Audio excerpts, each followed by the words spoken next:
mesdames et messieurs, je voudrais d'abord vous remercier d'être si nombreux présents. C'est effectivement le fruit d'un gros travail qui a été mené par l'équipe du siège pour vous mobiliser. Non pas que vous en ayez eu besoin, mais néanmoins, quelques rappels de temps en temps. Et en tout cas, je suis très heureux de voir que toutes les fédérations ont répondu présentes et c'est très important pour nous. Donc je tenais d'abord à vous remercier tous et toutes et remercier l'équipe du siège qui a fait un gros travail. Merci de les applaudir, je pense que c'est important.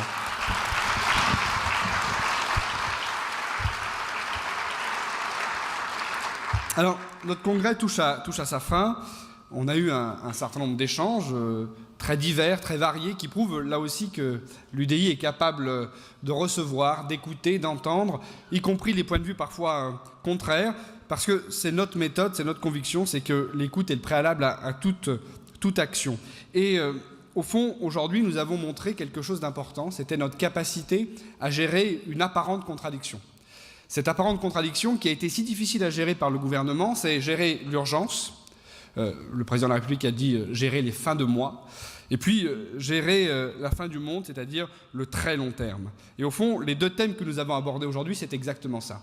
L'écologie, qui est une urgence mais qui nécessite de l'action sur le long terme. Et puis les gilets jaunes qui ont révélé une urgence absolue, celle d'agir rapidement en faisant en sorte de donner le sentiment qu'il n'y avait pas une partie de la France, ni territoriale, ni sociale, une partie de la France qui était abandonnée ou oubliée, ce que malheureusement, aujourd'hui, beaucoup d'autres Français ont le sentiment de vivre.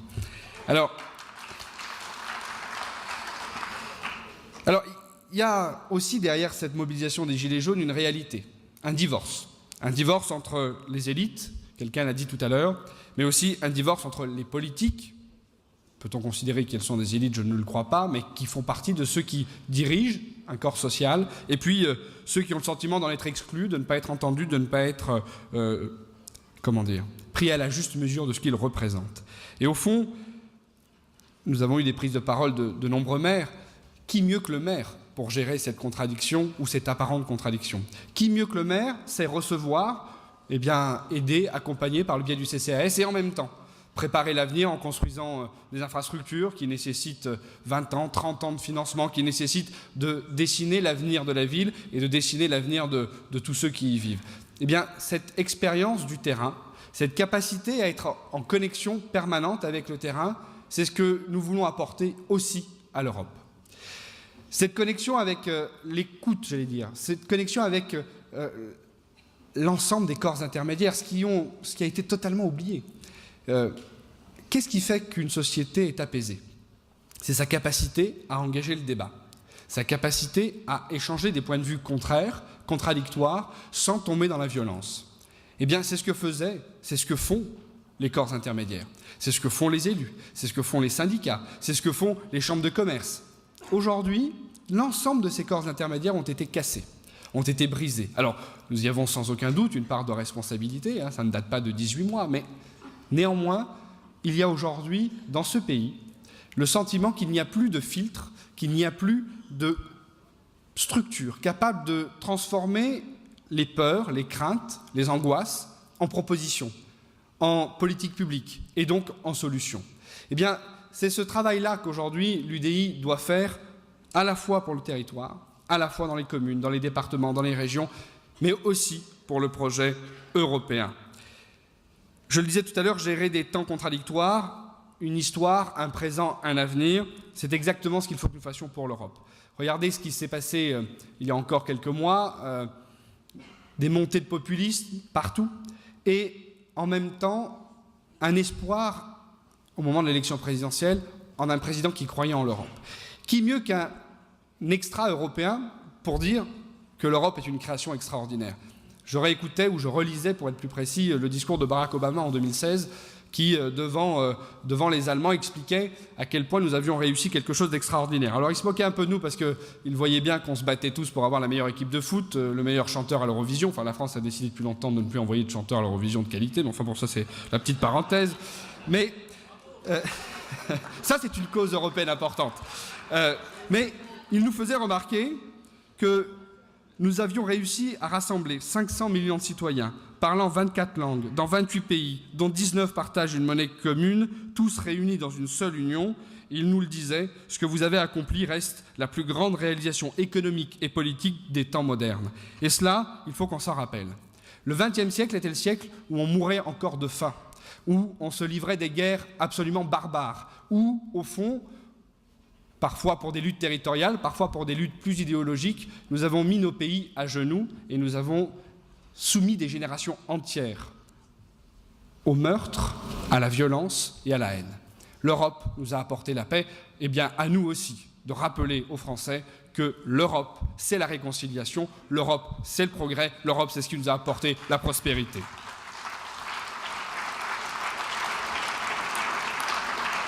Mais entre l'Europe décrite par le président Obama et le monde d'aujourd'hui, il y a un gap. Le monde a changé en quelques années. Évidemment, Donald Trump est arrivé, Donald Trump porte une autre vision de l'Europe, une autre vision du monde. Il a fait le choix d'engager une guerre économique et diplomatique avec l'Europe. Donald Trump remet en cause le multilatéralisme, qui était pourtant la garantie de notre monde apaisé. Donald Trump déstabilise les industries agroalimentaires françaises, déstabilise les industries automobiles allemandes. Et au fond, au travers de ces différentes politiques, il replie les États-Unis sur eux-mêmes. Ces États-Unis qui avaient pourtant fait en sorte que l'Europe se redresse au lendemain de la guerre. Alors, au fond, c'est un défi que nous devons relever. En d'autres termes, il nous demande, il nous impose de prendre nos responsabilités. Alors c'est un danger, c'est un risque, mais c'est aussi une opportunité. Disons-le clairement, s'il y a à nos portes autant d'ennemis de l'Union européenne, à l'extérieur d'ailleurs, mais aussi, disons-le, à l'intérieur de notre pays, s'il y a autant d'ennemis de l'Union européenne, c'est qu'elle est efficace. Parce que j'ai rarement vu un adversaire essayer de détruire quelque chose qui ne marche pas. J'ai rarement vu un adversaire prendre du temps, passer du temps à essayer de détricoter quelque chose qui n'a aucune efficacité. Le fait que nous ayons des ennemis à l'intérieur et à l'extérieur prouve qu'en réalité, l'Europe sait être efficace, l'Europe est utile et l'Europe peut être une solution.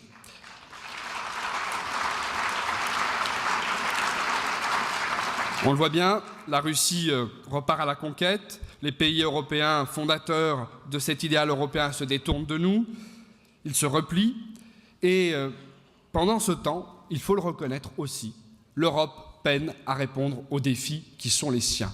Les défis de son organisation, les défis politiques majeurs auxquels elle est confrontée, parce qu'il faut le dire, et c'est une révolution pour nous centristes, l'Europe n'est pas parfaite. L'Europe, elle doit aussi être remise en question. Pas remise en cause, mais remise en question. Nous ne devons plus défendre l'indéfendable. Nous ne devons plus nous cantonner à essayer de justifier tout ce que fait l'Europe, y compris quand on sait que parfois elle est inefficace. Eh bien, c'est aussi ça que nous voulons faire avec l'UDI, c'est être résolu à être exigeant avec l'Europe et donc à ne plus seulement vouloir faire de la pédagogie. Il n'y a pas une réunion que j'ai faite en fédération où le mot pédagogie ne revient pas. Alors évidemment que nous devons faire de la pédagogie. Mais et si on refaisait de la politique? Si au lieu d'essayer d'expliquer quelque chose qui n'est pas compris ou qui n'est pas compréhensible, nous acceptions de proposer des solutions, des changements. Et au fond, faire de la politique, ça veut dire reprendre le pouvoir sur l'Europe. Et ça ne passera que par la politique. Parce qu'il y a d'un côté les armes, de l'autre côté la démagogie, au milieu il y a la démocratie, et la démocratie, c'est ce que nous voulons faire avec cette élection européenne. Alors faire de la politique, ça veut dire quoi? Un diagnostic lucide, élaborer des propositions de solutions et être candidat. Alors ça paraît évident, mais ça fait longtemps qu'on a oublié comment ça faisait, ça fait longtemps qu'on ne l'a plus assumé tout seul, eh bien il va falloir qu'on l'assume, et qu'on l'assume clairement et totalement, et c'est aussi l'objet de ce congrès. Alors le diagnostic, c'est évidemment de dire que l'Europe doit davantage s'occuper des entreprises, s'occuper des filières industrielles, sans doute aussi abandonner ce dogme de la concurrence pure et parfaite, qui a fait qu'en réalité on a enfermé l'Europe dans une sorte de rôle de gardien du temple théorique et totalement dogmatique. C'est aussi de dire qu'on refuse à l'Europe les moyens de mener des politiques structurantes et de mener des grands projets. Alors nous, dans la région des Hauts-de-France, on sait à quel point l'Europe sait être utile. Elle finance à 50% le canal Seine-Nord, ce grand canal qui permet de reconnecter nos canaux à l'Europe du Nord. C'est recréer des opportunités économiques. Mais il faut aussi se dire, dans ce diagnostic, que depuis longtemps, nous avons abandonné l'Europe aux technocrates européens. Mais c'est notre faute, hein. Ce n'est pas la faute des technocrates, c'est la faute des États. C'est la faute de la classe politique de chacun des États qui ont accepté l'idée qu'au fond, les contingents des différents pays se suffisaient à eux-mêmes, que les députés français, allemands, italiens, espagnols, eh bien au fond, devaient faire de la politique interne à l'extérieur. Bon, on a vu l'efficacité. Eh bien, ce diagnostic-là, nous l'avons fait. Ce diagnostic-là, nous voulons le faire en comprenant, encore une fois, que le salut de l'Europe viendra de la politique avec un grand P. Et donc, puisque nous avons perdu du terrain, puisque nous avons laissé les pseudo-patriotes, je voudrais dire un mot là-dessus d'ailleurs, on entend les patriotes de Marine Le Pen, les patriotes d'autres formations politiques vous expliquer que la sortie de l'Europe, c'est le retour de la souveraineté nationale. Quand on est vraiment patriote, quand on est convaincu que la France a encore une place à jouer dans le monde, quand on est convaincu comme moi, et quand on est fier de son pays, et quand on pense que l'on a une vocation universelle dans les valeurs, mais aussi un rôle économique majeur à jouer dans ce monde, on ne peut être que européen. Ceux qui ne sont pas européens sont anti-français. Ceux qui ne sont pas européens veulent la mort de la France, veulent son effacement sur la scène internationale. Et ça, il faut le dire aux électeurs du Front National, parce que de bon cœur et avec la conviction qu'ils ont raison, ils le font en écoutant les mensonges de Marine Le Pen. Moi, je le vois tous les jours à la région des Hauts-de-France. Marine Le Pen ment. Marine Le Pen vous fait croire, pas nous, évidemment, nous sommes des convaincus, mais fait croire à ses électeurs qu'elle va les sauver, alors qu'en réalité, elle les amène dans l'abîme. Et il est extrêmement important que nous, force de progrès, convaincus par l'idéal européen, convaincus par le projet européen, convaincus que nous avons un rôle à jouer dans le monde, eh bien que nous soyons ceux qui allons démontrer que la souveraineté européenne, c'est en réalité synonyme de souveraineté nationale.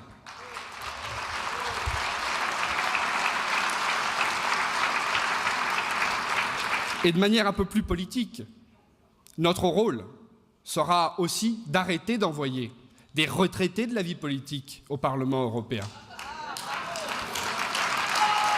Arrêter d'envoyer des élus qui ne croient pas du tout au projet européen, mais qui pensent surtout qu'ils ont encore un avenir en politique.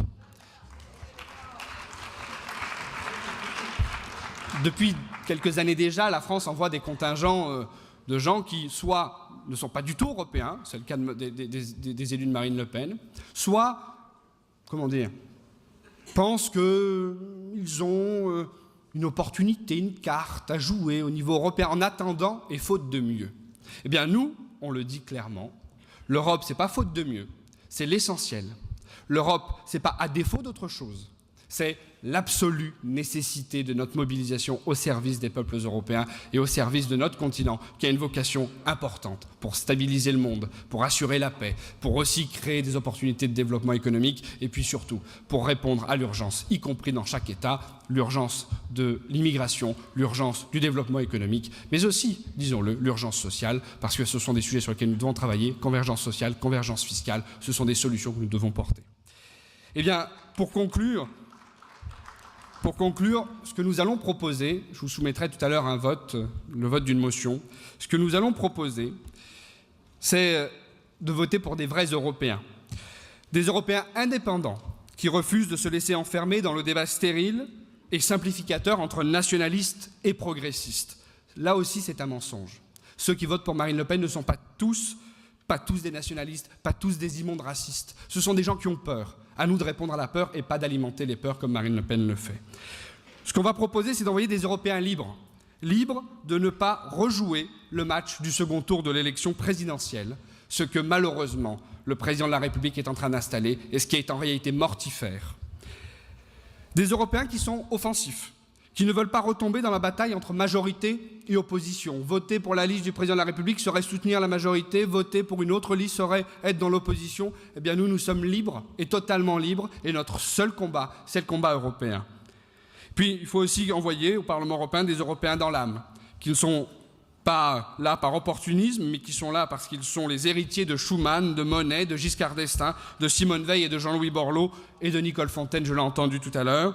Des Européens qui vont redonner au projet européen son souffle citoyen et démocratique. Eh bien, je vous propose que nous soyons ces Européens indépendants, libres, offensifs, sincèrement européens. Je vous propose que nous soyons la plateforme où doivent se retrouver tous les Européens. Je vous propose que nous soyons à la tête de cette coalition des Européens avec notre liste, une liste ouverte et indépendante.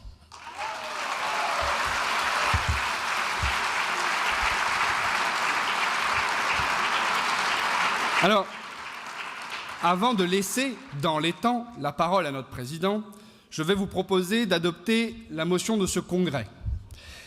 Alors, vous avez tous dans vos pochettes 3 petits, comment peut-on dire, cartons. Un carton rouge, un carton vert, un carton blanc. Non, en fait, je mens, il n'y a que le carton vert. Hein, mais, Et je vais vous lire donc le texte de la motion. L'Europe se détisse sous nos yeux et est aujourd'hui menacée de disparaître. À chaque fois que notre continent s'est déchiré et que notre unité a été menacée, c'est notre famille, l'héritière des pères fondateurs, de Valéry Giscard d'Estaing, de Simone Veil et de Jean-Louis Borloo, qui a relevé l'étendard et défendu un projet européen de civilisation. Nous sommes la seule famille politique française à porter avec constance et sans ambiguïté ce projet européen. Pour bâtir une France forte, nous avons besoin d'une Europe puissante.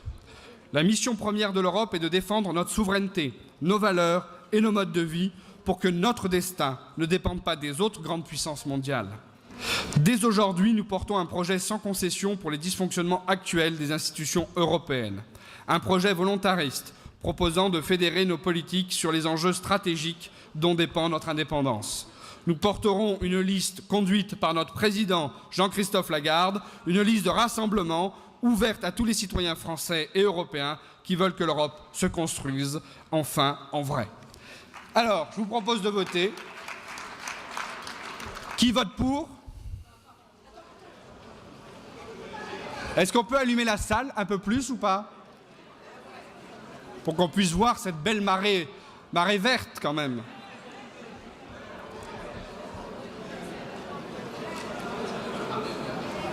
Bon, écoutez, je vais pas soumettre le reste parce que ce serait quand même indécent.